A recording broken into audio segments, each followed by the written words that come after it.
Well, hello there. This is Vichars the Chess Noob, learning and having fun with chess. Welcome to another episode of Quick Wins. And today I've got a really fantastic 12-move checkmate out of the King's Gambit. From my subscriber, another Aussie, usually queenside, probably says something about how he plays. And don't miss out on my copy of 50+2 Chess Quick Wins. This book is based on this series. Well, let's go take a look. Now, this was a game of bullet. I almost never play bullet. I just get stressed out at that very tight time control. But this was a 2-minute plus 1 second increment game, which is what makes this game so amazing given how accurately White plays this game.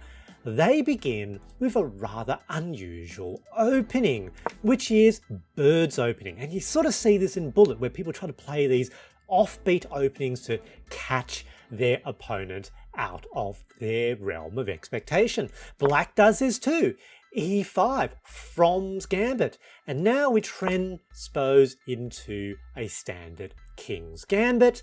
Best is to accept, but they don't accept. They decline the Gambit, and this is actually, in fact, the classical variation. The King's Gambit decline, classical variation. Now, next series of moves, pretty standard looking development. Develop knight, that makes sense there with that chain of pawns. That tension is being kept, and now White pushes forward their f-pawn. And that perhaps signals the game is going to move down a more positional, closed line, rather than what I would have probably played, which is to capture and open up the position.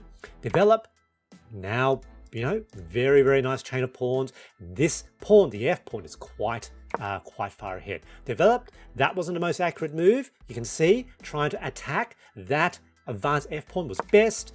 Bishop out, now they try to crack into the center. That was an inaccuracy. Just develop, takes, that's a mistake. And it's a mistake because White now has to jump their knight forward, taking more space in the center, and that also supports the f-pawn pushing forward further. That also had, one tempo, bring the bishop back. Now f-pawn to f6, it's a fork. Black now has the right idea. Taking is probably not the correct approach. Have to move the knight, but where? They unfortunately had the right idea, wrong implementation. They moved the knight to g6, and that's a blunder. And even if Black plays perfectly accurately, they're going to end up losing that rook. And basically what that looks like is captures, they block, that's what happens. Now bishop with check.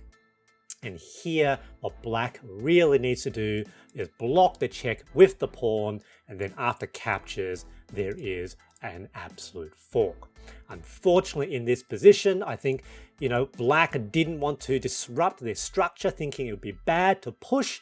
There's no good looking moves. They spend about 30 seconds of their remaining time, which is an eternity, in bullet, and to play a backwards knight move to block the check. That's a blunder. Can you see it?